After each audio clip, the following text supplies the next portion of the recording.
Bom, pessoal, boa tarde. Nossa equipe composta aí pelo Bruno, Lelson e eu, estou falando, Levi Bessa. Nosso tema é uma base de dados do Wikipedia chamada SP500. Na verdade, é a base de dados do Azure, né, que se chama Wikipedia SP500. O tema é classificação de empresa por segmento de atividade com base em texto de descrição obtido junto ao Wikipedia. O roteiro dessa apresentação compreende, começando por mim, o Levi, que vou começar falando do objetivo, um contexto, um pouco do dataset. Em seguida, o Bruno, que vai explanar um pouco sobre o pipeline e o web service gerado. E finalizando aí com o Lelson sobre a hospedagem, o consumo do web service pelo Heroku e as lições aprendidas no final com todos. Pessoal, para começar aqui, veio uma pergunta. Como uma empresa pode ser integrada na Bolsa de Valores de Dow Jones? Vocês já pararam para se perguntar? Eu fiz uma pesquisa baseada nessa base de dados que a gente explanou. Ela precisa de três características. Ela precisa ter um market cap superior de 4,6 bilhões de dólares. Ela precisa ter 50% das ações dela negociadas em bolsa. E ela precisa ter origem americana ou alguma subsidiária dela nos Estados Unidos. Temos três categorias desses tipos de empresa, que é a Consumer Discretionary, Consumer Staples e Healthcare. A primeira, pessoal, aqui, ela é uma categoria que se refere a distribuidores de alimento, bebidas, tabaco e consumo pessoal, como remédios, supermercados. Esse segundo é indústrias que vendem produtos automotivos, manufatura, têxteis, vestuários e lazer. E o terceiro compreende desde empresas que fornecem equipamentos e serviços para hospitais, até empresas que focam na pesquisa e desenvolvimento, em marketing de produtos farmacêuticos e empresas de biotecnologia. Então, essas empresas são classificadas nessas categorias. Vocês podem encontrar nesse link aqui embaixo, posso compartilhar depois com vocês. E tudo isso, essas empresas reunidas na Dow Jones, faz referência ao índice de Standard & Poor's 500, né? E esse SP faz referência à empresa responsável por gerenciar a bolsa. Já vou falar um pouquinho sobre isso. Uma breve introdução, só destacar algumas coisas, que esse índice é composto por 500 ativos, não é qualquer empresa que entra, como vocês acabaram de ver.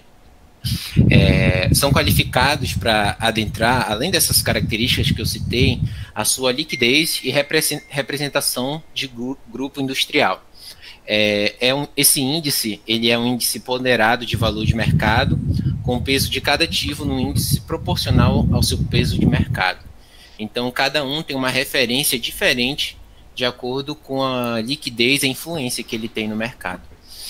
E, resumindo aqui, na introdução, a gente quer a descrição dessas empresas para poder gerar um classificador. Vamos continuar aqui. Aqui é uma breve tabela que eu tirei de um site que faz o monitoramento dessas empresas, né? Aqui vocês podem encontrar um determinado ativo que tem a classificação Consumer Staples.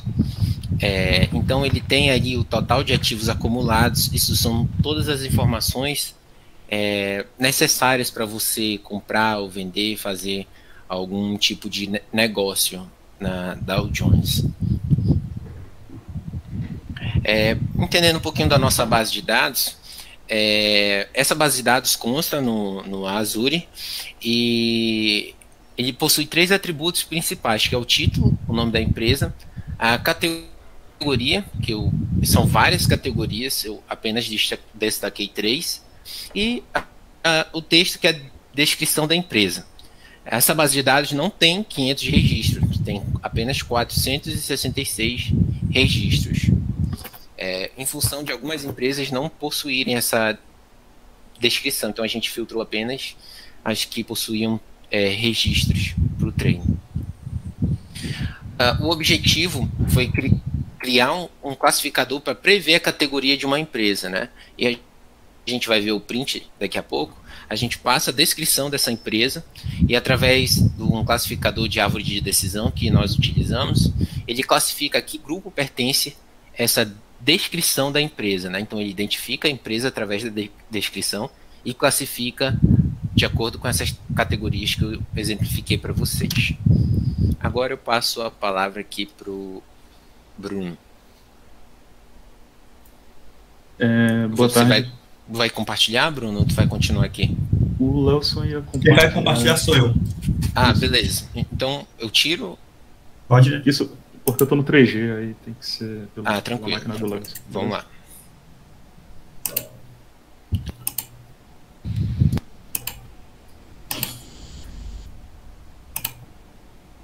Tá aparecendo já? Tá carregando. Sim, apareceu aqui para mim. Carregou. Então, boa tarde, pessoal. Agora eu sou o Bruno, vou continuar com a parte do pipeline.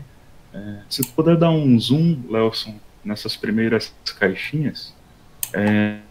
Como vocês podem ver, a gente trabalhou naquele ambiente clássico do Machine Learning Studio. Essa base, ela já fazia parte dos exemplos disponíveis, e o Levi já explicou, né, o que nós temos nela. Mas se tu puder abrir, Lelson, só para a gente ver um exemplo de descrição,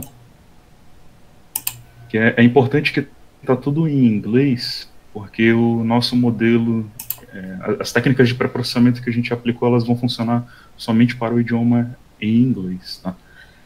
Então aqui a gente tem o título à esquerda, a categoria para treinar o nosso modelo, e o texto é a descrição capturada do Wikipedia. Então, a ideia é como treinar um modelo a partir dessa descrição para classificar a qual setor pertence, né, a qual categoria. A gente pode continuar para a primeira etapa, que é o pré-processamento. Basicamente, nessa caixinha de pré-process text, a gente está removendo stop words, a gente habilitou todos os itens disponíveis no Azure. Acho que tem que clicar nela, Lelson. Não só clicar em cima mesmo, com o botão esquerdo, ele tem a caixinha de opções.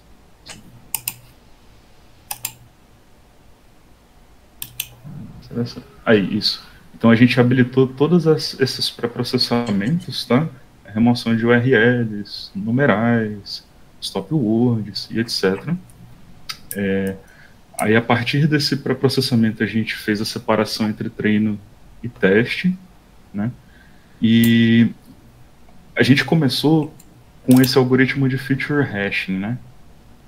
Esse algoritmo de feature hashing, ele basicamente permite que a gente configure quantas palavras a gente quer que o modelo avalie por vez, né? Então, vocês vão ver ali aquele parâmetro ngrams, a gente colocou 2, porque a gente entendeu que para a categoria, né, seria interessante avaliar pelo menos 2 palavras. Tá? A gente não chegou a testar com um número maior, mas a ideia é que, por exemplo, um veículo elétrico, que é o que a gente vai encontrar na descrição da Tesla, né, seria suficiente para inferir a categoria dessa empresa. Tá? Então, por isso a gente trabalhou com 2. Aí 10 é o número total de informação que a gente quer armazenar para o treino do modelo. E isso daí, se tu mostrar a saída, Lelson, rapidamente, ele gerou pra gente mais de 2.000 colunas, né? Aí, essa informação é importante porque a gente, por ser um número grande de colunas, a gente pensou logo em aplicar o PCA para extrair dessas 2.000 apenas aquelas mais relevantes, né? Ou uma combinação delas que fosse suficiente. Aí pode fechar, Nelson, essa parte. E se vocês repararem, o PCA ele não está mais conectado com o nosso modelo. A gente deixou só para explicar que a gente aplicou, mas o resultado não foi satisfatório. O que acontecia? A taxa de acurácia do modelo ela caía muito, né? Tinha muitos erros na classificação. Então a gente acabou trabalhando com as 2.000 mesmo. Tá? E para fazer esse modelo, a gente usou a árvore de decisão. Tá? Aí nós temos ali a caixinha que conecta a árvore de decisão com a saída do feature hashing para fazer o treinamento. Na saída desse modelo, a gente está avaliando no ETH20. Aí eu vou mostrar logo a matriz de confusão. Pode abrir a matriz de confusão, Nelson? No Evaluate Model. A última caixinha. O Evaluate, isso. Pode abrir a matriz de confusão. Que a gente testou 2 modelos, né? Um de regressão logística, árvore de decisão. E no fim das contas, se vocês repararem, olha, a árvore de decisão deu ali um resultado 70% para uma categoria, deu 100% em outras. Teve uma específica que foi telecomunicações, que deu um resultado muito baixo, deu 0, ele errou tudo. Mas, se a gente olhar o de regressão logística, ele ficou muito overfitado. Né? Então, como para publicar a gente precisa escolher um, a gente optou por continuar o trabalho com a árvore de decisão. Né? Porque quando a gente testava a regressão logística, ele nunca acertava o texto novo, né? Ele só acertava os textos já existentes. Então, por conta disso, a gente trabalhou com a árvore de decisão. Aí pode ir para a telinha do Web Service.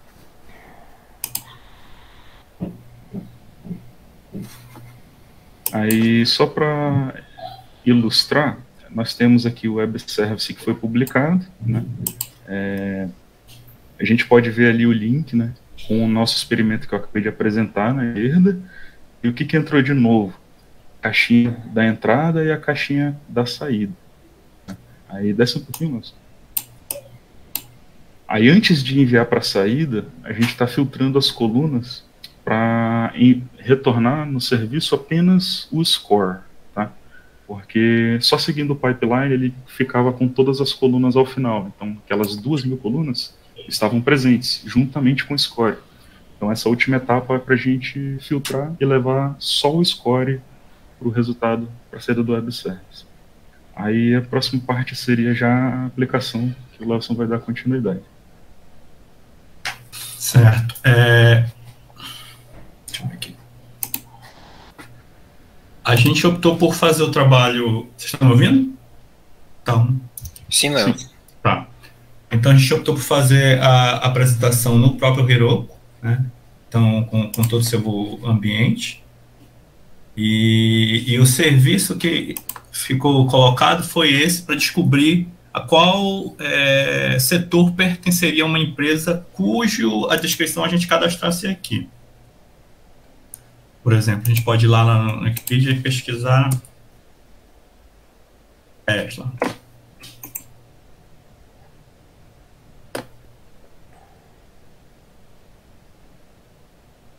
Um exemplo, né? A gente tem que descrição.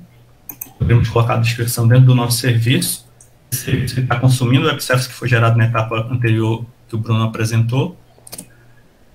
E ele faria, então, a classificação, né? Consumo discricionário. Seria aquele consumo não cotidiano, que não é do dia a dia. O interessante é observar que nessa implementação, apesar dele indicar um setor no qual ele classificou, na prática ele dá uma probabilidade de outros setores também serem os prováveis setores, né? E aqui a gente apresenta como classificado o primeiro que ele acaba encontrando, mas ele acaba percebendo que há possibilidade dessa empresa também ser da área de indústria, financeira, energia elétrica e utilidade pública, por exemplo. E assim foi feito com as diversas empresas que nós pesquisamos. Poderíamos pesquisar aqui também a...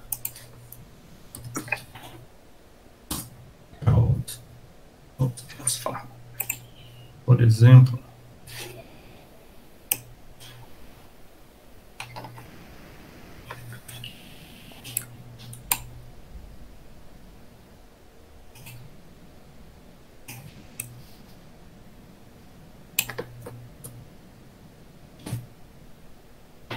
Ele classifica ela como uma empresa do setor financeiro, né?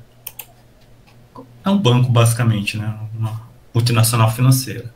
Então, o Web Service, ele identifica qual é o mais provável, que é o financeiro, mas ele percebe a possibilidade dessa empresa está associada com outros setores também, conforme o texto que é lá apresentado, né? Então, assim foi a implementação do nosso serviço. E, por fim, nós teríamos também a apresentação só de algumas considerações finais, né, que nós tivemos aqui. Quais são as nossas considerações finais com relação a esse trabalho, né? A gente teve, em algum momento, uma certa lentidão no processamento e iteração, né, com o ambiente. Às vezes a gente colocava alguma coisa para executar e demorava um pouquinho para fazer esse processo, mas talvez seja algo natural nesse ambiente cloud. Algo interessante para a gente na ferramenta foi a facilidade de construção do pipeline inicial, e a publicação dos web services foi simples demais, né, sem necessidade de nenhuma codificação. Além disso, uma vantagem desse ambiente, principalmente o uso do Heroku para essa aplicação, foi a abstração da complexidade de infraestrutura na hora de hospedar a aplicação, né? O processo foi bem simples para a gente, para fazer toda a construção do web service e a publicação do data app. Com relação a considerações finais, alguma questão, Bruno, ou Levi? Não, acho que resumiu bem o sentimento da equipe em relação ao trabalho. Sim. Beleza? Bom, pessoal, boa tarde mais uma vez. Aqui é o Patrick, a equipe somos eu e Vladimir. A ideia aqui, né, na matéria é que a gente apresente para vocês uma aplicação web para previsão de diabetes, casos de diabetes.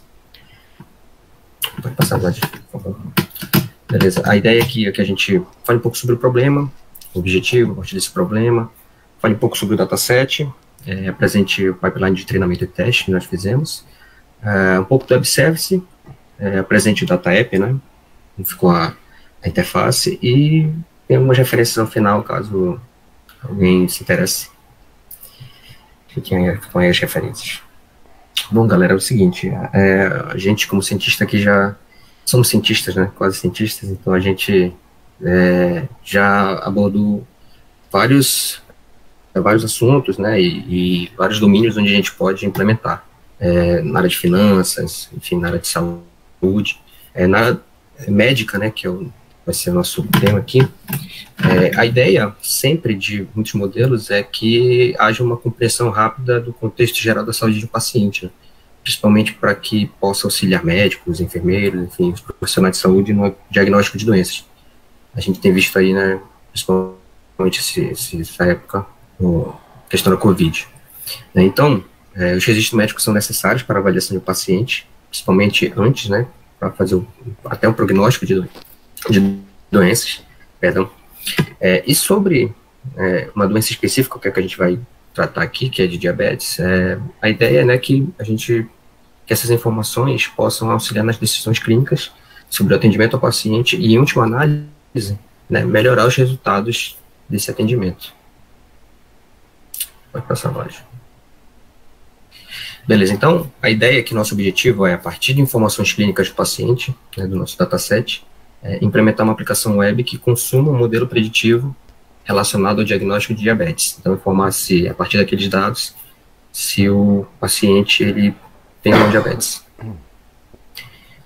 Sobre o nosso dataset, né, o conjunto de dados ele já é bem conhecido aqui do pessoal, ele foi utilizado numa competição da plataforma Kaggle, numa matéria anterior, né, 2 matérias anteriores.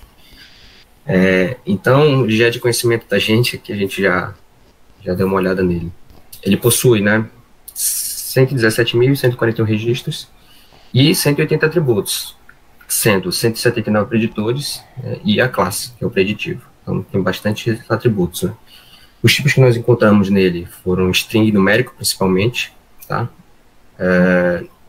String numérico não só pelo tipo bruto, né, mas pelo sentido mesmo deles. Acredito que não haja nenhum que seja 0, 1, por exemplo, que represente falso ou verdadeiro. É string numérico mesmo. Então, esses dados eles vieram brutos, sem nenhum pré-processamento, tá? Então, nisso, a gente encontrou muitos dados nulos, acho que quase 30%, entre 30% e 31%, 32% de dados nulos. E a classificação, né, a classe, ela está bastante desbalanceada. Então, esses foram algumas coisas que nós encontramos e que nós temos que tomar cuidado ali na hora de implementar o modelo. Aqui a gente vai começar a falar sobre um pouquinho do pipeline de treinamento e teste. Nós utilizamos, né, a Azure, a parte clássica do Machine Learning. E aqui tem uma imagem, mas vai ficar melhor, que agora o Vladimir vai falar um pouco mais sobre essa parte do experimento e do treinamento, né, e da predição, que ficou um pouco ruim de olhar aqui na imagem, mas a gente vai ver com mais detalhes aí. Isso. Então, deixa eu só mudar aqui para o experimento. Bom, essa aqui foi o apanhado geral do pipeline que a gente criou. A gente não fez um trabalho muito grande, na verdade. A gente teve a leitura dos arquivos, a gente fez uma fase de limpeza de dados, porque como o Patrick falou, a gente tinha uma quantidade razoável de dados que vinham com campos vazios. Se eu conseguir mostrar aqui para vocês terem uma noção.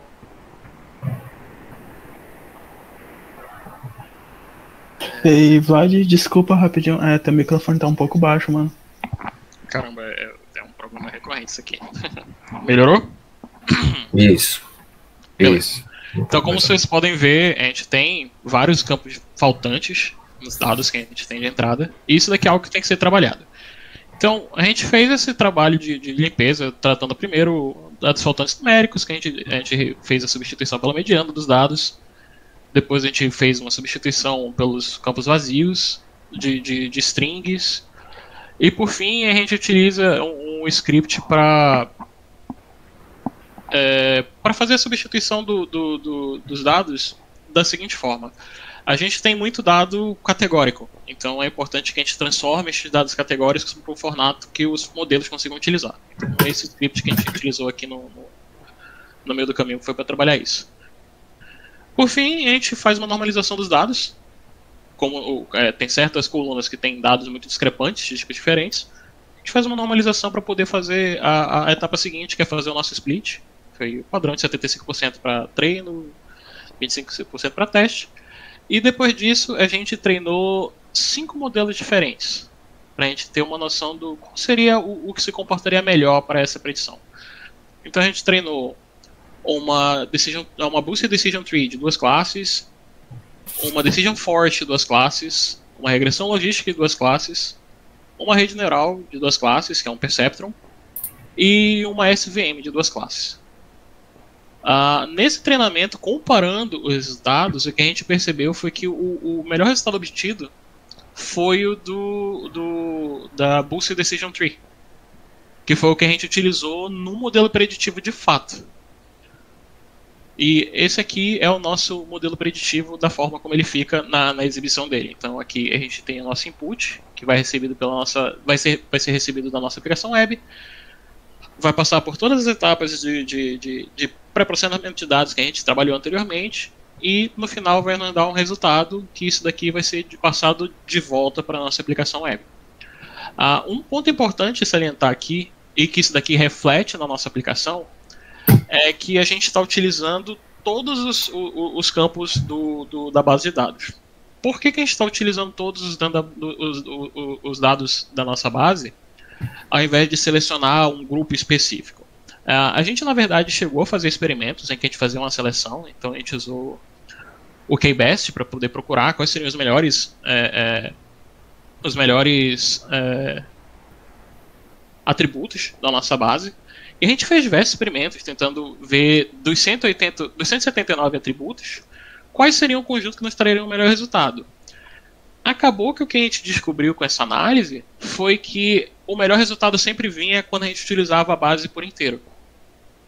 E foi o que a gente fez no final. Por isso que a gente não tem essa seleção, aquele bloco de script Python aqui com o KBest depois da normalização de dados.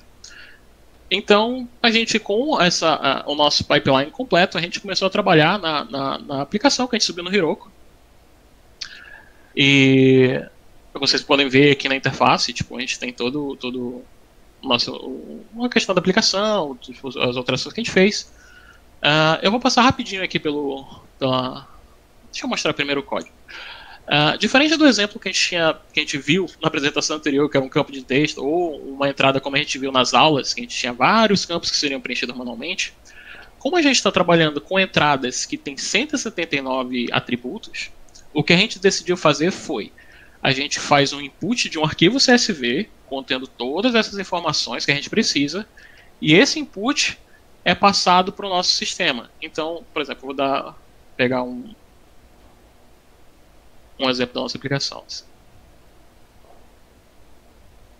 Que por algum motivo não se conectou, beleza. Faz o input, aqui a gente consegue ver a entrada que a gente fez com todos os campos. Vocês podem ver esses campos NA. São os campos vazios, que vão ser tratados pelo nosso pipeline. E quando a gente pede uma predição, ele dá pra gente um resultado. Esse daqui, na verdade, foi algo bem interessante que a gente trabalhou, porque a gente teve que fazer uma certa pesquisa para poder entender como é que a gente faria para poder carregar esse arquivo CSV e como a gente faria para as informações contidas nesse arquivo CSV serem passadas para o servidor da forma correta. Então, deixa eu passar rapidamente aqui pelo código. Então, para quem chegou a trabalhar diretamente nesse código, vocês podem ver que esse trecho em específico é um trabalho diferente que a gente fez. Então, por sorte, nessa versão mais recente do Streamlit, ele tem já uma biblioteca que permite fazer upload de arquivos, mas a gente teve que fazer essa leitura, transformar no data frame, depois, com esse data frame, fazer uma extração para um arquivo JSON. E aqui, inclusive, a gente encontrou um problema que a gente teve que trabalhar, foi porque da forma como o Python interpreta valores que estão vindo nulos para o CSV, ele sempre inclui como Nora Number. Só que o que acontece? Quando a gente faz essa transformação para o arquivo JSON para ser mandado para o servidor, ele não subia um Nora Number padrão Python, ele subia uma string Nora Number. E, obviamente, isso daí afetaria os nossos resultados, porque o nosso pipeline não espera essa string Nora Number para lá. Então, por exemplo, a gente teria campos com essa string Nora Number e colunas que são numéricas. Então, a gente teve que fazer esse tratamento para poder ele enxergar no JSON, que na verdade era um campo nulo, e passar corretamente para o servidor. E o resto do processamento é basicamente o mesmo que foi esperado antes. A gente manda a request para o servidor, recebe a nossa request de volta e trata aqui o output que a gente recebeu. E essa é basicamente a nossa visão da ferramenta. Então, Patrick? Beleza. Nós apresentamos aí, né, a pipeline de treinamento e teste. Pode começar, Vlad. A Web Service, né, só apresentando uma telinha de como ficou, né, quando a gente tem a parte de treino, pede para fazer o deployment, ele já disponibiliza para a gente, né, como a gente vê nas aulas, esse dashboard aí para a gente verificar os dados do Web Service, né, qual o endpoint, qual as chaves. Inclusive, a gente enfrentou alguns probleminhas com relação a isso também, né, que depois a gente pode comentar sobre a ferramenta, que às vezes a gente mexia muito na parte de treino, quando a gente tentava fazer o update do predictive, né, do predictive experiment, aí ele já não conseguia refletir, aí a gente tinha que deletar para depois atualizar. Então, essa é uma das outras percepções que a gente teve, né, de ficar mudando demais, mudando muito, né, o treinamento. Acho que ele se perde um pouco, às vezes, na parte de quando a gente vai atualizar a parte preditiva, né, o que vai ficar para o Web Service consumir. Pode passar, Vlad. Acho que, aqui só ressaltando, né, no Data App que o Vlad apresentou, a gente está utilizando o Heroku CLI, né. A gente enfrentou um probleminha, a gente tentou utilizar o GitHub, acho que mais colegas talvez tenham enfrentado o mesmo problema, mas com Heroku foi tranquilo, CLI.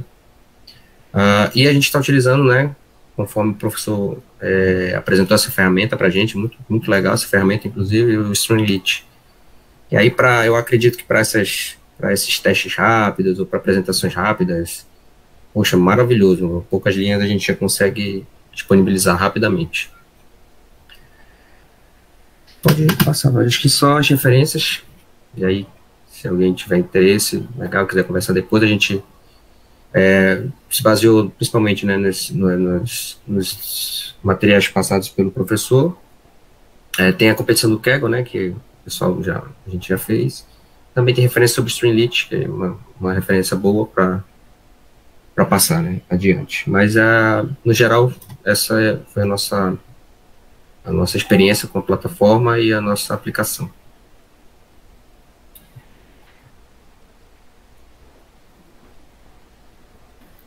Bom, eu me chamo Cíntia Cardoso e eu vou introduzir o trabalho da minha equipe, composta também por Matheus Miranda, Pablo Carvalho e Rosiane Lima. Primeiramente, nosso dataset tem como título Pima Indias Diabetes e ele foi disponibilizado na plataforma Kaggle. Esse dataset ele é originalmente do Instituto Nacional de Diabetes e Doenças do Rim e tem como objetivo prever o diagnóstico de diabetes dos pacientes, baseado nos dados de pacientes com e sem diabetes. Vale ressaltar que todos esses pacientes são de sexo feminino, têm pelo menos 21 anos de idade e são descendentes dos indígenas Pima. Bom, aqui vão alguns dados importantes do nosso dataset, e ele possui 768 dados e um total de 9 colunas, sendo elas o número de vezes que engravidou, a concentração de glicose durante 2 horas no sangue, a pressão sanguínea, o nível de gordura corporal, a insulina durante 2 horas, o IMC, a tendência ao desenvolvimento de diabetes, a idade e a variável-alvo, que é de saída, que é o diagnóstico, se ele é diabético ou não. Todas as variáveis são do tipo inteiro ou float, com nenhum valor nulo ou faltante.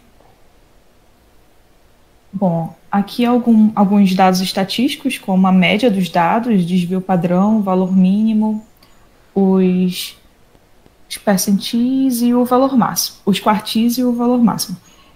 Sendo interessante expor a média da idade, que é por volta, a maioria dos pacientes tem por volta de 33 anos, como a quantidade de 4 gravidez.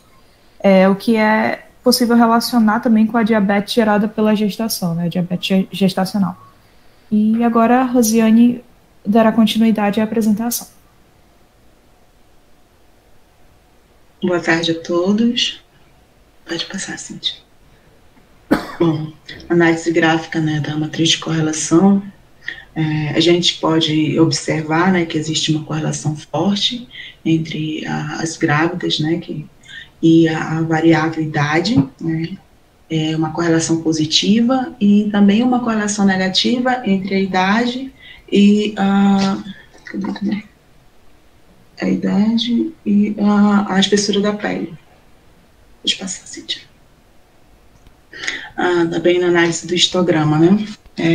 Esse conjunto de dados, ele consiste, né, nas variáveis preditoras médicas e uma variável-alvo, né, onde as variáveis preditoras, ela inclui o número das gestações, como a Cíntia já havia falado. E na tabela, né, nessa tabela de histograma, a gente pode verificar que são 8 tabelas, né, entre que a Cíntia já havia explicado, e a gente percebe aí o número a quantidade de pessoas, né, de 250 para o número de gestantes, para a quantidade de vezes que aquela gestante teve gravidez. Pode passando, Cíntia. E a gente percebeu também que na análise gráfica, o percentual, né, de pessoas dentro da base de dados, né, que estão ou não diabéticos, de 768 grávidas, né, 61% representa os que não são diabéticos, né, que é quase o dobro dos que são, e 34, quase 35% dos que são diabéticas, né, ou seja, uma boa relação aí. Agora a gente vai dar continuidade com o Pablo, que vai explicar nossas... Beleza, deixa eu compartilhar minha tela aqui.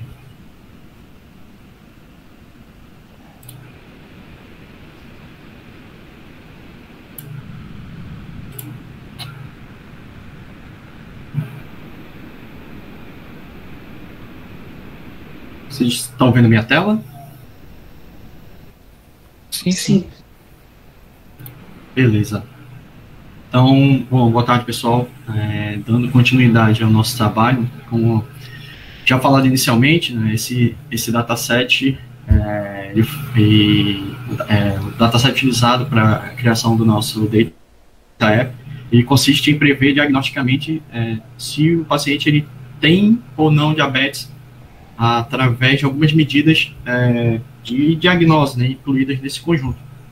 Então, o pipeline que nós utilizamos, né, para a geração desse serviço, ele seria um fluxo, o fluxo padrão, né, que nós vimos nas aulas, para realizar os experimentos. Tá?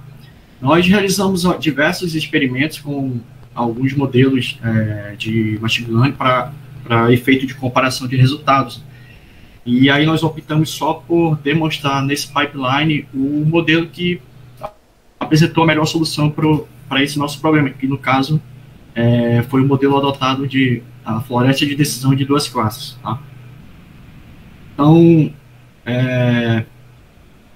continuando aqui para o módulo de edição, né, nós utilizamos esse módulo de edição, onde nós fizemos a edição da coluna, no caso da nossa variável, né, de saída, que seria o outcome, que é a classe. Tá? Para o módulo de normalização, nós escolhemos como um método de transformação a tangente hiperbólica, né, o TAN, e aí nós selecionamos apenas a coluna classe, né, que é o nosso outcome. Então, no caso, essa normalização dos dados, ela foi definida para executar a transformação, esse modelo TAN, em todas as colunas, exceto na coluna classe. Então, no módulo de divisão, nós utilizamos a porcentagem 70-30, tá, para o modelo, 70% dos dados de treino e 30% para teste. Então, nós escolhemos o algoritmo para treinar esse modelo, e aí executamos o experimento para o teste de classificação. Tá? Já na parte para a avaliação desse módulo, né, nós vemos que a saída, ela mostra, deixa eu mostrar aqui para vocês, essa saída, ela mostra os valores previstos, né, na coluna Score Labels, e os valores que já são conhecidos para o nosso, no caso, os dados do teste. Né. E aí, por fim, nós testamos a qualidade do resultado do nosso modelo, onde nós podemos observar, no caso aqui, a curva ROC, né, que foi gerada pela taxa de verdadeiros positivos com os falsos positivos, né, com um ponto de corte da curva bem próximo ao vértice, como a gente pode ver aqui, além da matriz de confusão, e as demais métricas de avaliação para esse modelo. E aqui nós temos o nosso modelo, a parte gerada do experimento preditivo, né, como ele ficou, e a parte do web service, né, que aqui nós temos o modelo que foi gerado através desse experimento, visando a hospedagem e a utilização desse Data App para consumo. E aí eu passo para o Matheus Miranda finalizar.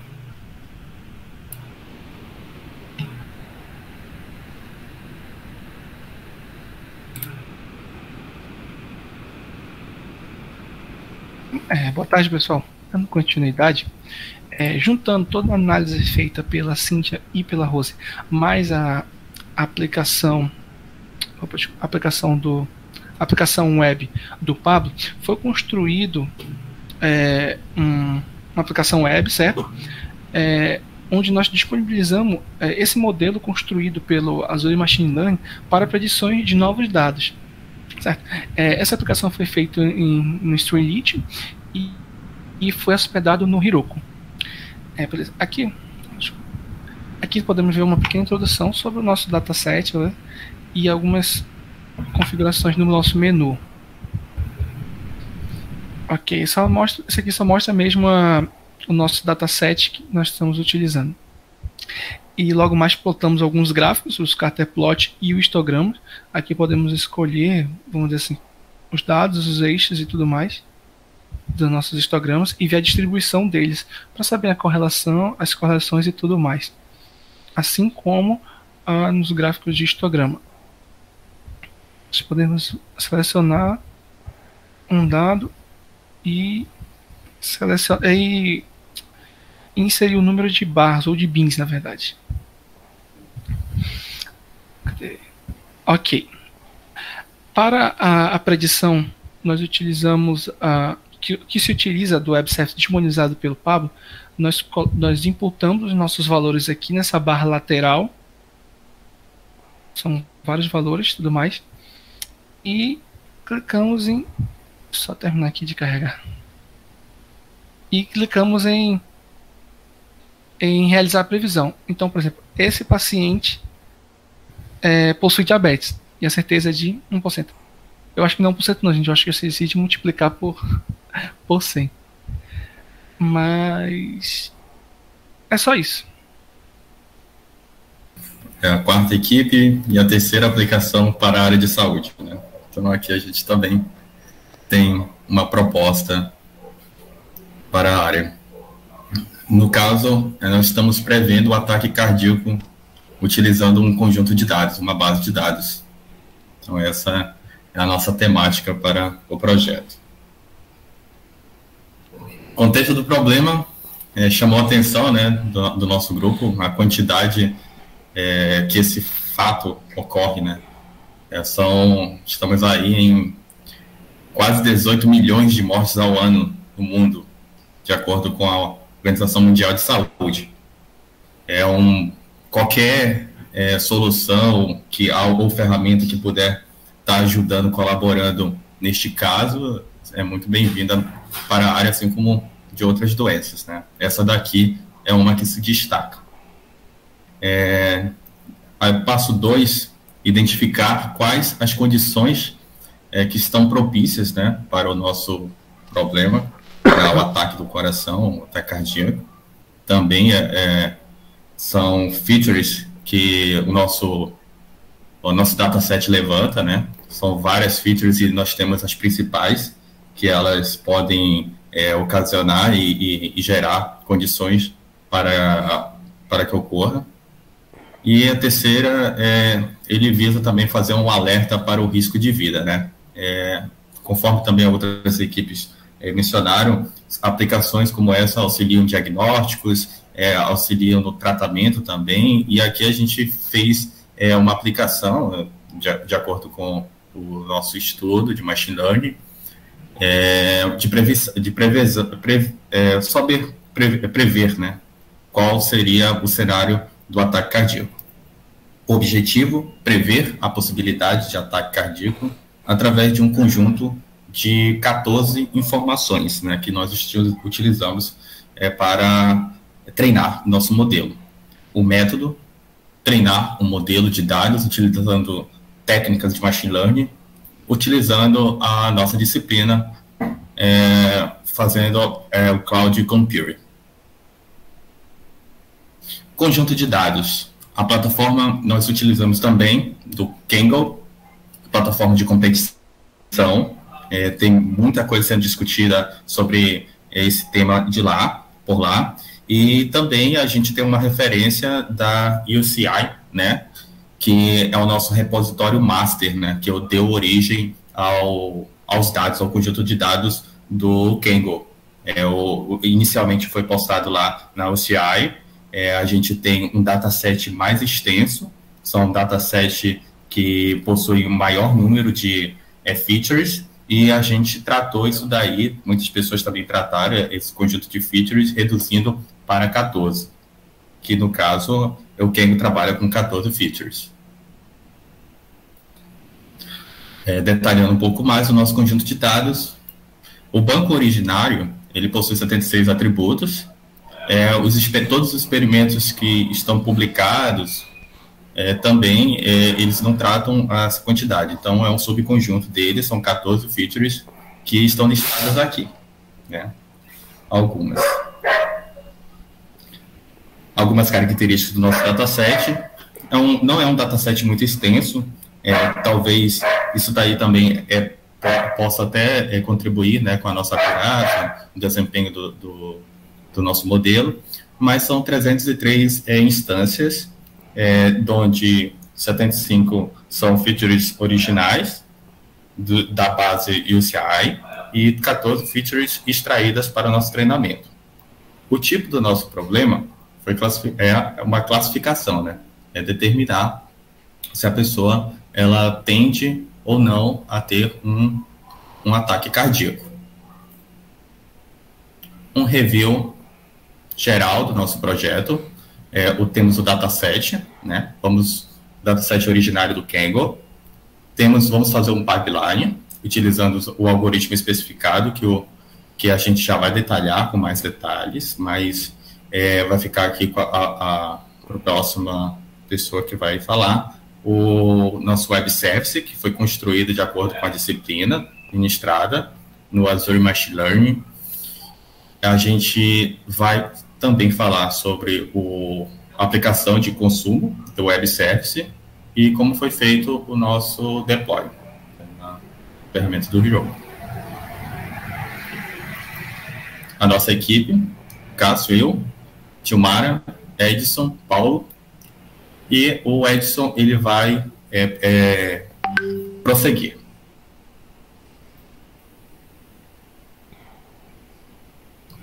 Deixa eu terminar aqui o compartilhamento.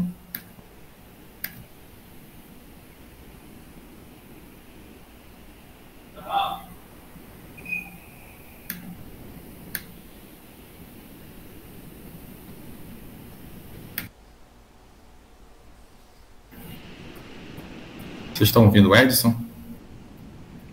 Não. Opa, desculpa, esqueci de desmontar o microfone. Ok. Tá, beleza, vocês já estão vendo aqui. A gente começa importando o dataset, depois disso a gente faz um pequeno tratamento para transformar os dados categóricos, né, marcar como categóricos. Aqui até tem uma opção que faz isso, mas não funcionou muito bem, ficou dando alguns erros, então preferi fazer na mão. Depois disso os dados são normalizados, dividido em treino e teste. Escolhi 2 modelos para treinar esse Boosted Decision e o Sport Vector Machine. Depois de treinar a gente faz o Score Model e a avaliação do modelo. Aqui no final a gente pode ver que... aqui. Eu esqueci de rodar. O modelo que se saiu melhor foi o Sport Vector Machine, com uma acurácia de cerca de 86%. Depois disso é só fazer o deploy, que seria aqui para o experimento preditivo, e colocar para ele rodar no web service. Essa aqui é o caminho que os dados vão percorrer quando vier pelo web service, executa basicamente os mesmos passos, e no final vai gerar essa aplicaçãozinha aqui que eu já até executei. É só um exemplo aqui, ele dá o resultado com uma probabilidade. Depois disso tem o Heruko, que eu acho que o Paulo e a Edmara vão falar logo em seguida. Acho que é isso.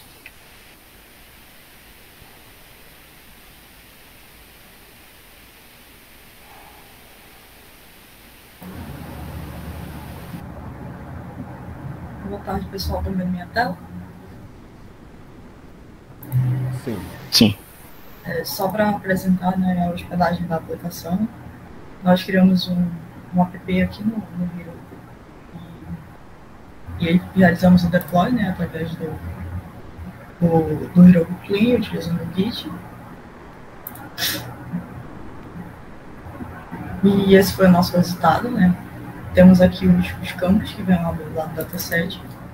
Podemos estar colocando os resultados. E só vou mudar alguns dados aqui. E a partir disso, né, ele vai fazer a predição do valor e aqui ele vai dar a probabilidade de uma pessoa ter um ataque do coração. É isso. O nosso trabalho é sobre diagnóstico de câncer de mama. E as autoras são Jéssica Moraes, a Tami Guzmão e eu, a Thalita Alves. Falando um pouquinho, né, da fonte do nosso dataset, esse é o link, é uma universidade da Califórnia que disponibiliza alguns datasets e a gente pegou parte deles, né? Não passou aqui. Só mostrando qual foi o arquivo que a gente fez download, é esse que está marcado, wdbc.data. Agora falando um pouquinho do objetivo da nossa aplicação, né? A gente tem o objetivo de auxiliar os profissionais da área de saúde no diagnóstico do câncer, né? Só especificamente do câncer de mama. Falando um pouquinho do câncer de mama, a gente sabe que atualmente ele é o câncer mais diagnosticado em mulheres, assim. Isso são dados do INCA, né, que é o Instituto Nacional de Câncer, e também é um dos cânceres que tem a maior mortalidade, né, que é bem natural. Se ele é o câncer com maior diagnóstico, ele também acaba sendo o que tem o maior número de óbitos. E através disso a gente quer, falando um pouquinho dos dados, né, eles foram inseridos no Web Data e eles são computados a partir de imagens de uma massa mamária adquirida através de um método chamado FNA, né, que é um procedimento de biópsia guiado por ultrassom. Aqui no Brasil, esse procedimento ele é chamado de punção aspirativa por agulha fina, né? Então, eles basicamente tiram um pouco de resíduo do tumor, enfim, da massa que eles acreditam que possam ser o câncer, né? Então, através desse procedimento, a gente consegue ter um resultado da biópsia depois da biópsia, o resultado dela pode levar dias até meses para poder ser disponibilizado. Então, o que a gente quer com esse trabalho é conseguir acelerar o diagnóstico parcial, já que a gente entende que, como a gente está tratando de uma doença e de vida de pessoas, então a gente ainda precisa de a validação do médico através de outros exames, como quais são os tipos de células que o exame disponibilizou, como também qual é o nível de agressividade. O lado bom da gente acelerar esse processo é que uma pessoa, por exemplo, que tem uma dificuldade de locomoção ou mora no interior de Manaus, que precisa vir para a cidade, a gente consegue dar um diagnóstico mais rápido e tendo esse diagnóstico mais rápido, mesmo que sendo parcial, a partir daí já dá para começar a criar um plano de ação para aquele paciente e diminuir os riscos de óbito dele. Aqui são algumas as características do nosso dataset. Eles são multivariáveis, os atributos deles são reais e ele tem em torno de 32 atributos. Esse é um problema de classificação, a gente quer classificar se aquelas células são benignas ou malignas. Temos nele 569 instâncias, não temos valores nulos, como é um dataset disponibilizado por uma universidade, já teve um pré-processamento nele. Fora isso, a gente percebe também que tivemos de acesso para esse dataset mais de 1 milhão de acessos, né? E ele é um dataset de 1995. Informações sobre os atributos. A gente tem nele... A gente tem o ID, né? Fora o ID, como eu falei aqui anteriormente, a gente tem 32 atributos, e aqui a gente tem o ID, o diagnóstico, se ele é maligno ou benigno, o ID é o ID do usuário, e fora isso a gente tem mais 30 atributos. Aqui a gente tem, para cada um desses atributos, rádio, textura, eles irradiam para mais 3. Por exemplo, para a área, a gente tem a média da área, a gente tem o padrão da área, o erro e assim por diante. Então, só exemplificando para não ficar tão repetitivo todos os atributos aqui. Esse é o nosso endereço, nossa aplicação, então se vocês quiserem acessar. A partir daqui, a Tami vai falar um pouco da parte do Azure e a Jéssica vai finalizar com a nossa aplicação no Heroku. Pode ir, para a apresentação aqui.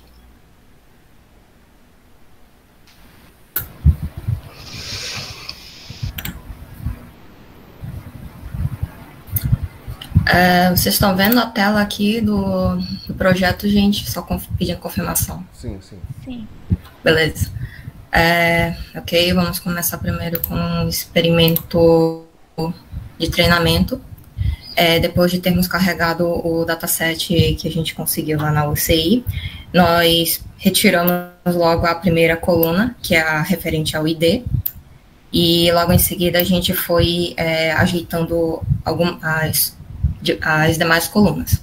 Começamos primeiro com a coluna label, que é o call 2, a gente chamou de diagnosis, assim como consta lá na fonte do dataset, e depois renomeamos as demais colunas, as demais 31, com os nomes de cada um.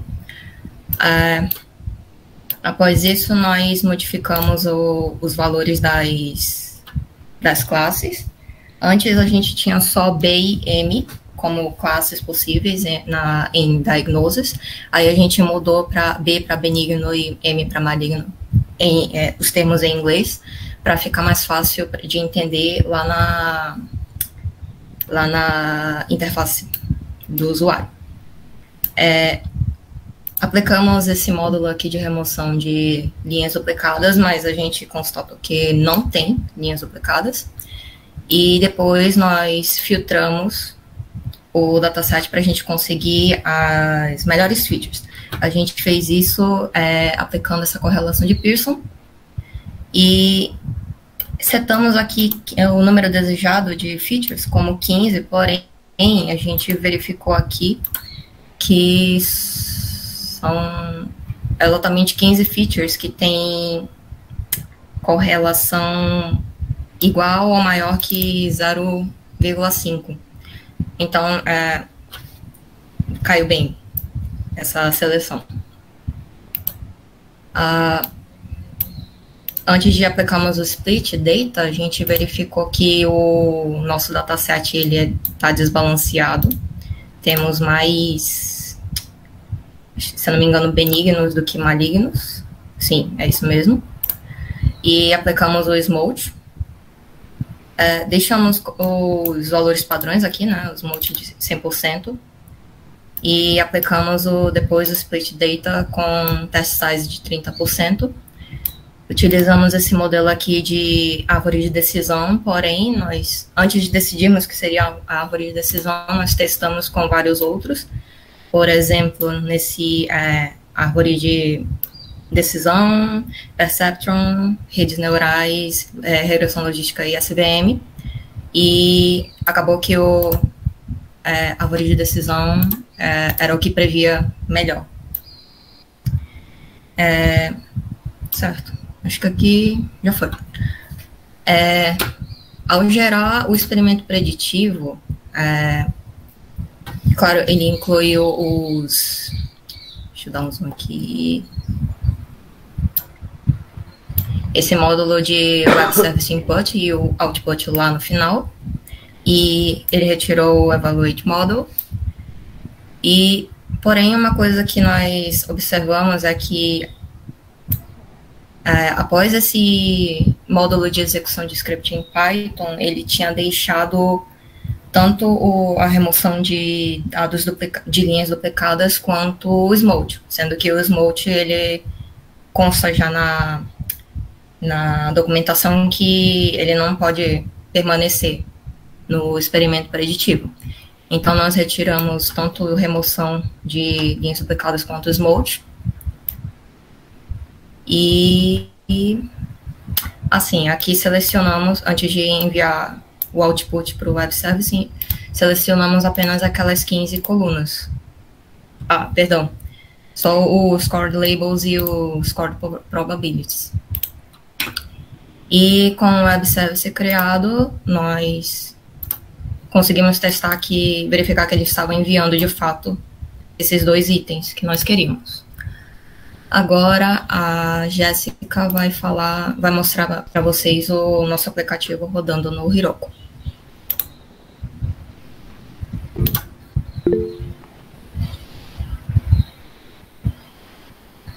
Jéssica, acho que você clicou no botão errado de levantar a mão. Aí, foi. Eu percebi. Bom. Então, aqui a gente, no Heroku, a gente criou o aplicativo. E a parte do deploy foi, como o pessoal já até citou, a gente sempre achou que deploy era uma coisa assim de outro mundo, meio difícil, mas seguindo aqui como o professor ensinou, a gente conseguiu fazer com o Git, com esse Heroku Git CLI aqui. E aí aqui temos, vou mostrar aqui, espero que vocês estejam vendo o código que a gente fez. E assim, a gente até enviado, digamos assim, todos os valores, mas esses aqui, 17, né, não são, vão assim, digamos, vazios, e o que importa são mesmo essas colunas que foram selecionadas, como a Tami passou. E esse aqui é a nossa aplicação. A gente coloca aqui apenas uma breve descrição, quem desenvolveu, e aqui estão as 15 colunas selecionadas para o modelo. Esses valores a gente já colocou pelo código, só para mostrar mesmo como é que fica. E também é importante dizer que está, digamos assim, protegido esses campos, a pessoa não vai, aqui o modelo não vai aceitar texto nem nada, porque lá no código a gente colocou o number input, então só vai aceitar também números reais. E aqui, né, no botãozinho a gente pode ir aumentando e diminuindo, pode que a pessoa preferir. E aqui ele só vai dar o diagnóstico, se é benigno ou maligno. Como ali a Tami já mostrou o maligno, a gente resolveu botar aqui um exemplo de benigno. E é isto. Então, eu vou estar dando início aqui à nossa disciplina Infraestrutura em Nuvem para Projetos de Ciência de Dados. Nossa equipe é o Adiel Silva, o Felipe, o Franklin e o William Afonso. Então, aqui são os principais tópicos que a gente vai estar abordando agora: objetivo, conjunto de dados, pipeline, geração de web server e a hospedagem da aplicação. E no final eu vou colocar também algumas coisas a respeito do possível trabalho futuro, coisas que podem ser tratadas para evoluir o projeto, quem sabe, né? O objetivo. Então, a gente tem várias notas, filmes, e assim, isso eles estão espalhados, né? Então, lá a gente tem um nome do filme, tem nota, tem gênero dele.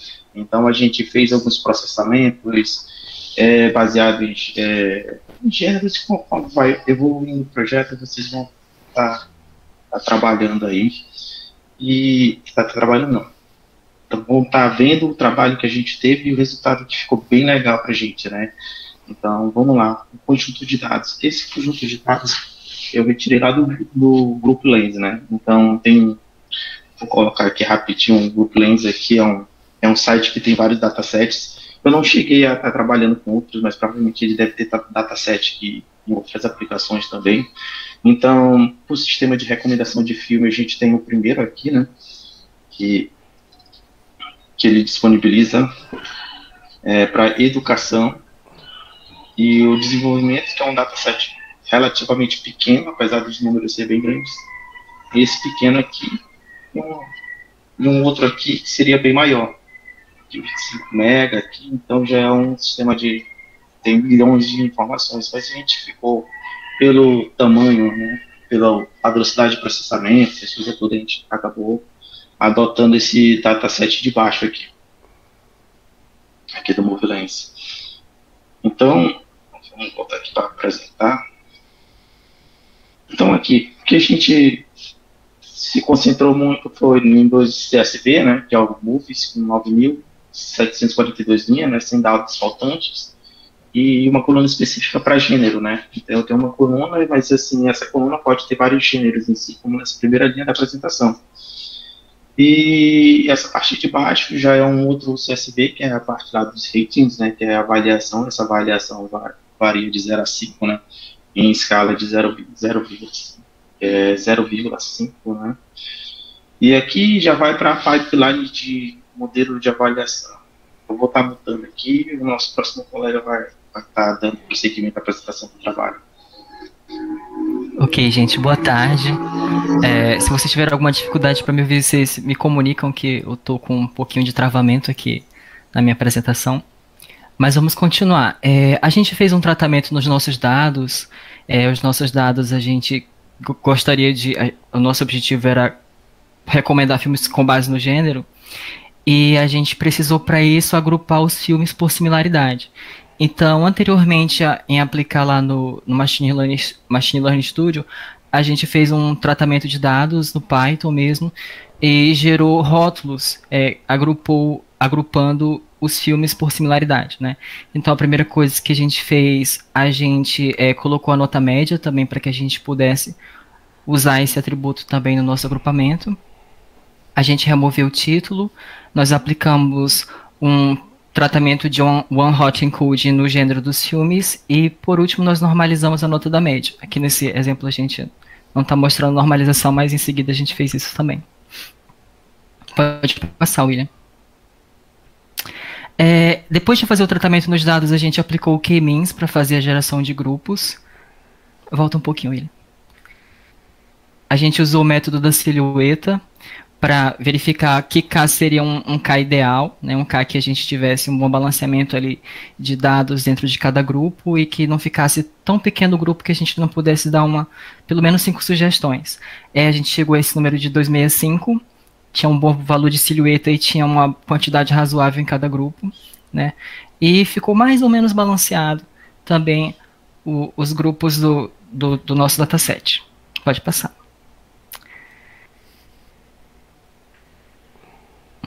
Com o dado já rotulado, a gente pôs essa entrada no Machine Learning Studio, né, e a gente treinou um modelo de classificação, que daqui a pouco o Felipe vai estar apresentando para vocês também. Então, nossa ideia é que com uma nova entrada de uma lista de gêneros, a gente pudesse indicar 5 filmes do grupo que essa nova entrada pertencesse. Eu vou passar agora para o Felipe, ele vai dar continuidade e vai estar mostrando um pouco mais do nosso pipeline no Machine Learning Studio.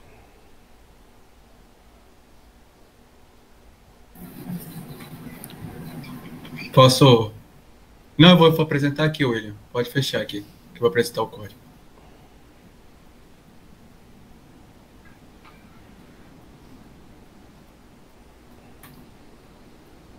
Isso.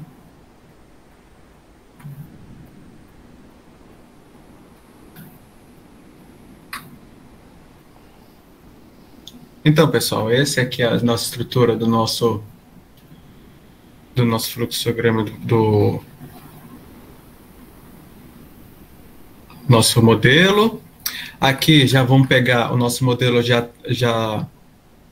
o nosso database já saído do pipeline feito pelo Adiel.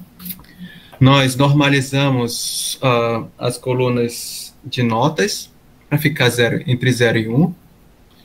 Após isso, nós retiramos a coluna de ID do filme e nós fazemos o nosso split, né? Nós utilizamos aquela forma, a seleção padrão de 70% para teste, para treino e 70% para teste, né?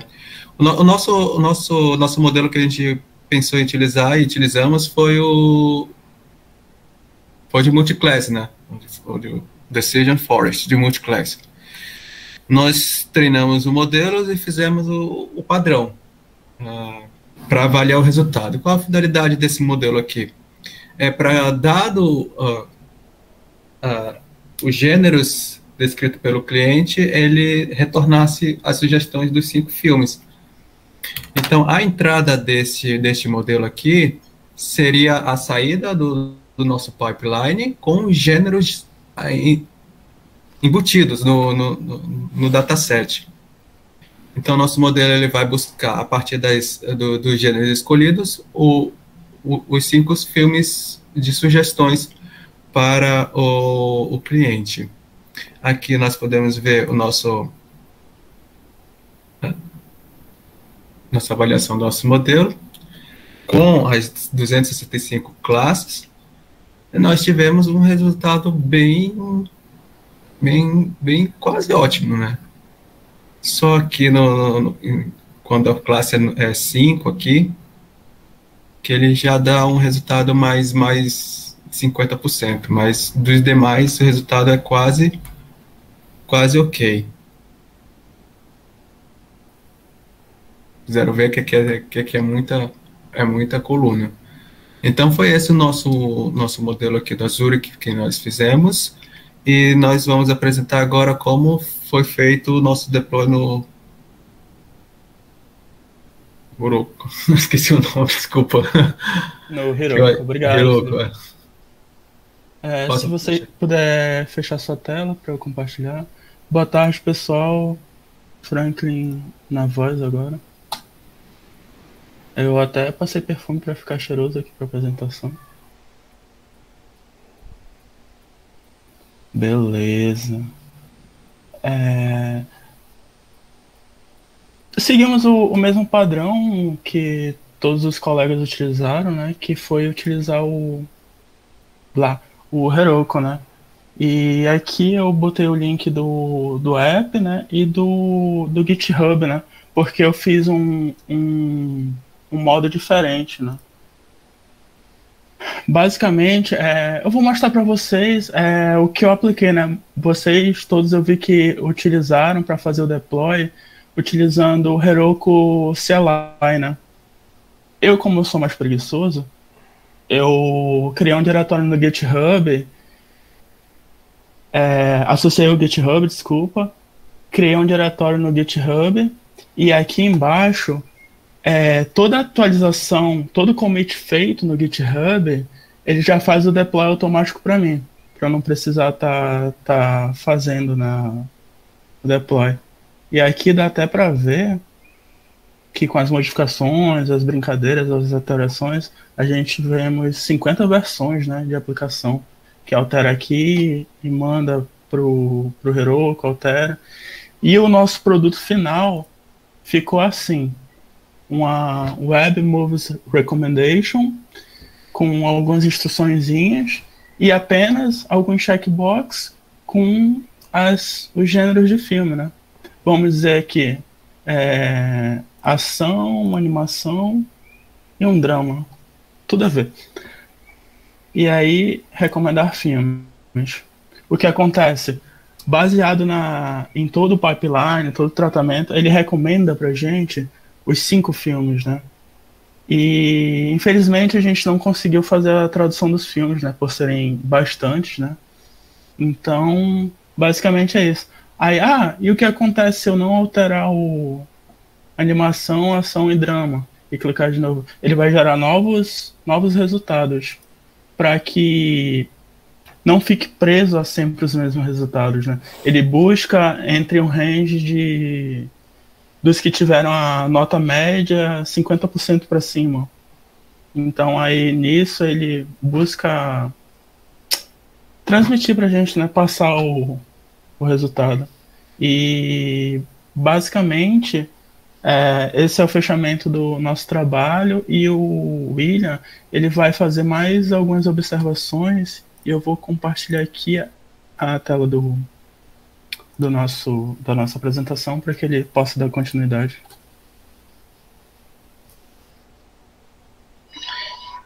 Então, turma, a gente foi um pouco além dessa precisão, né? Então, futuramente, assim, se eventualmente você pode estar tornando mais esses sistemas aparentemente ser simples, né? Ele pode ter uma forma bem robusta, né?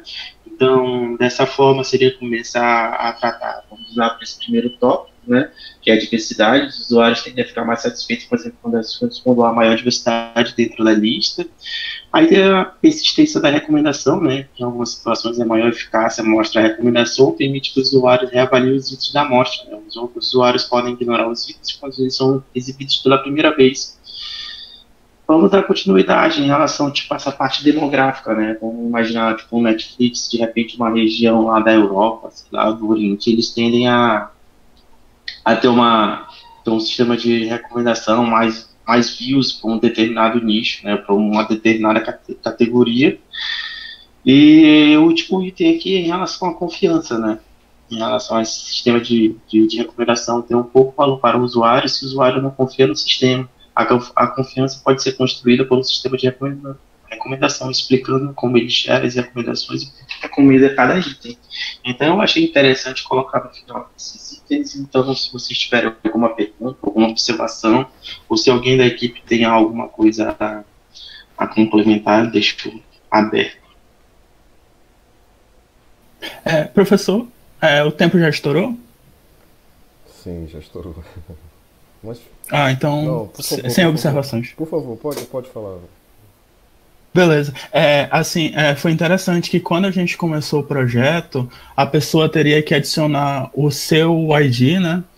E baseado no ID dele, daria a recomendação, né? Só que a gente foi amadurecendo para que só escolhesse os gêneros mesmo, né? Não precisasse a pessoa ter um ID, né? Que aí caberia mais para as plataformas de stream do que a nossa aplicação em si, né? E foi legal esse amadurecimento, essa modificação, esse tratamento dos dados que a gente conseguiu fazer e teve êxito no trabalho. Então, a nossa apresentação fica por aqui. Muito obrigado, gente. Boa tarde, pessoal. Nosso trabalho tem como objetivo utilizar um modelo de aprendizagem para previsão de ataque cardíaco, e a aplicação foi desenvolvida com base nisso, né? Eu e o Francisco trabalhamos para alcançar a solução desse problema. Tá, o conjunto de dados ele foi retirado do Kaggle. Esse aqui é uma breve amostra do que tem o conjunto de dados, né?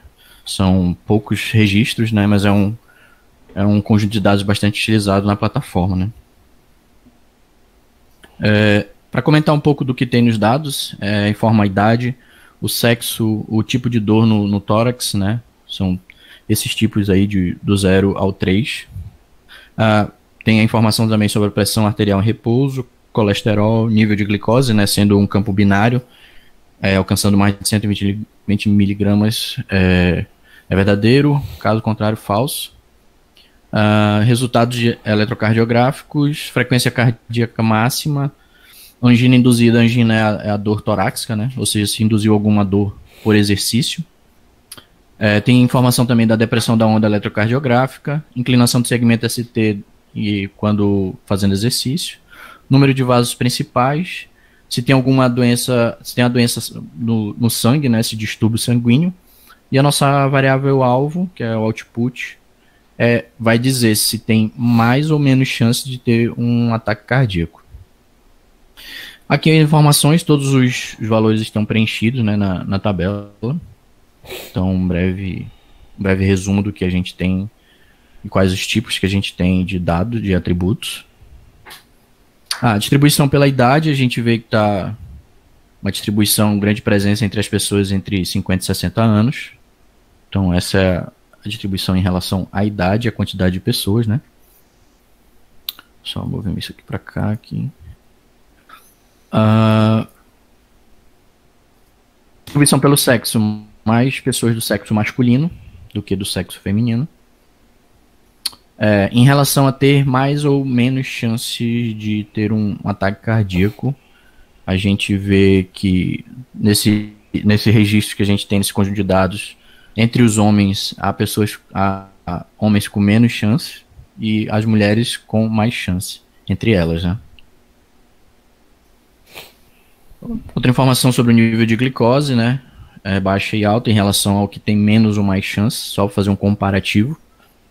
Então, quem tem um nível baixo de glicose diz que tem baixa, mesmo assim apresentou um grande risco de ter um ataque cardíaco. O resultado do eletrocardiograma, né? Normal, anormalidade, hipertrofia. Quando apresenta uma normalidade, aí a gente viu que entre as pessoas que têm isso, tem uma mais chance, né, de ter um ataque cardíaco. A relação à dor, se é assintomático, típica, atípica ou não anginosa, ou seja, não é uma dor que represente alguma coisa. Então, em relação a uma dor que é atípica, não é comum, tem mais chance de ter um ataque cardíaco. Fazendo esse breve resumo aqui dos dados, o Francisco vai dar continuidade para a aplicação desses dados na ferramenta e para o treino que a gente realizou, o web service que a gente expôs e a aplicação que também foi construída. Vou parar aqui, tá, Francisco? Aí você continua aí. Beleza. Estão vendo? Estão vendo a minha... Peraí, acho que... Ainda não. Não, peraí. Agora sim. Bom, pessoal, a gente trabalhou na ferramenta, na ensinada durante o curso. Estão me ouvindo, né? Sim, estão te ouvindo. Foi mal, desculpei. É difícil. E a gente comparou esse resultado com o modelo que a gente trabalhou em módulos anteriores, né? A gente, até uma curiosidade de todo mundo, né? A gente aprendia os modelos, usava o Colab, né? O notebook, e a gente parece que não juntava isso para ver numa aplicação final. E agora a gente conseguiu juntar, né? Esse conhecimento todo e ver funcionando foi bem legal. Então a gente trabalhou com esse dataset, né, que a gente importou, a gente editou algumas colunas, trocou alguns labels, normalizou alguns campos numéricos, fez o split, né, teste treino, usou o Naive Bayes, o modelo probabilístico, né, um dos primeiros que a gente aprendeu, né, tem diversos tipos de Naive Bayes, o que muda é a distribuição usada em cada um deles, né, treinamos 70 o padrão não, né? Utilizamos o 70 para treinar e 30 para testar. Usamos o módulo de Score Model, né, que o professor também ensinou, e depois a gente fez aqui os resultados finais. Aqui para baixo, a acurácia, curva Rock aqui em cima, né? É interessante que esse modelo ele ficou com a acurácia menor do que o que a gente tinha feito no Colab. Creio que faltou aqui no nosso treinamento, no nosso experimento, acho que faltou a parte dos campos categóricos, né, que a gente não tratou. Depois disso, geramos o web service, certo? Aqui no Predict Experiment. Para a gente usar lá, consumir lá no Heroku, que está aqui. Tivemos como eu já tinha usado o Heroku antes em outros projetos e encontrei uma certa dificuldade, que problema de porta, tudinho, mas consegui resolver. E a aplicação está aqui. Com os dados que o Leandro informou, né, o dataset, ele executa a previsão, né, dá risco alto, tentar reproduzir um risco baixo, 57,00,140. Só peço um pouquinho de 40. Vou para 0.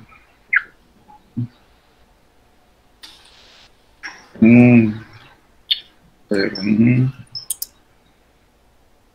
23, 0, 3, 2, 2, 103. 0, 3. Deu risco baixo. Então a gente comparou, né, com a nossa métrica foi em relação ao Colab, né, a gente viu que a acurácia está menor. Como eu falei, deve ter alguns módulos aqui para tratar a parte de campos categóricos, aqui no Edit Data, eu acho. Tem que explorar mais, né? Acho que agora a gente tem a gente sabe tanto a parte, vamos dizer assim, baixo nível, né, que a gente aprendeu nos outros experimentos, nas outras aulas. Ficou bem mais fácil aqui arrastar e saltar, então foi isso, nossa apresentação, nosso app. Leandro vai fazer as considerações finais agora. Só um instante. Sobre o trabalho, foi muito proveitoso, né? A gente teve um problema, como o Francisco falou, da porta. Agradecer ao Matheus, que ajudou a gente aí para solucionar isso aí. Obrigado, Matheus. Patrick também deu um apoio no grupo. E foi isso, assim, professor. Esse foi o resultado da aplicação que a gente conseguiu expor com base no modelo que a gente treinou com esse dataset. Obrigado a todos. Qualquer consideração e feedback.